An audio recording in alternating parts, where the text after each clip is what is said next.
I think you're going to say no to this, but I want to ask the question anyway. If you have a group of students who come to you for a period of time, not just for an afternoon, and you want to convey to them the essence of Kabbalah, the principles, the basic ideas, are there 5 or 12 or some specific number of ideas that you want to convey to them? Ken? Yes. There are? Yes. Good. About how many? There are maybe 3, 4, or 5 principles. Okay, let's say 5. First of all, that there's an upper force that we all live in. And we are the egoistic parts that are opposite to it. Our egos evolve, as we said, for the past few thousand years in this world. At the end of this development, we will reach a state that we have to unify with this force. Who are we? That's the second principle. This upper force is entirely good, bestowing and giving, and it created us opposite itself as egoists, in order that the ego will develop in us to a point where we can reveal that our nature is destructive, and that there's nothing worse than it. And that we want to burst out of this in the same way that we would want to break free from an old skin, and to become like it. Then, by the method of Kabbalah, we will be able to become like it. The third principle, we are one soul, one egotistical desire that was created by the Upper One as one desire, the desire to enjoy. And we were shattered into thousands and millions of parts called individual souls. And they are what develops during this whole process. We have to correct ourselves to become like the Creator, and that means that we all need to unify together. All the souls have to come back into one soul together. Really, in the egotistical manner in which we are divided, we hate one another. And our correction is to be the opposite, that we should see that our ego is destructive and that we want to connect back together.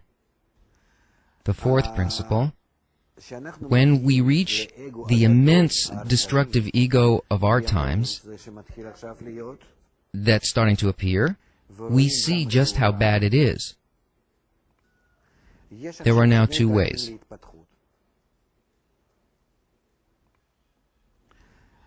To evolve either through the beatings that we receive, which is basically how we live our lives now, that we run away from suffering all the time.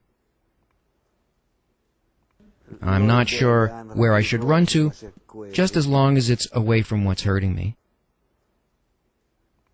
Or that I reveal before me the goal by the method of Kabbalah, and I develop in this so that it will attract me to my development. The first is the path of evolution, and that's called the path of suffering. And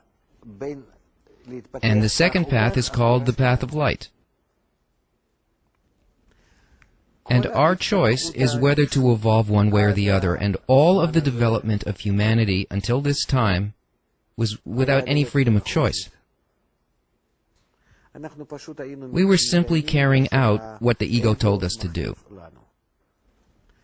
Ego, DNA, it doesn't matter what you call it. Rather, people now have a desire that is for something beyond this world.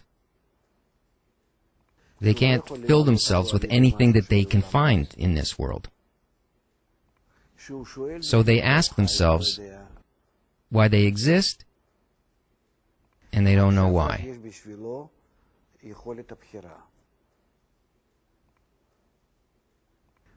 Now they have the freedom of choice, either to continue in the path of suffering, like they did before, by getting punishment, or they can evolve towards the goal that is drawing them. The path of spiritual development, the minute that one discovers the wisdom of Kabbala, he begins to learn, with the help of Kabbalistic books,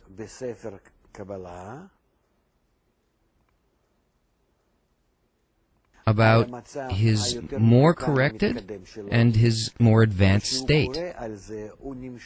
And then, when he reads about it, he's drawn to this advanced state. Then he doesn't need any kind of affliction. Rather, he's constantly drawn to more advanced stages. But this is on the condition that he learns from genuine books of Kabbalah and from a correct guide. The only genuine Kabbalah books in our times, the book of Zohar, the writings of the Ari, and Baal Salam.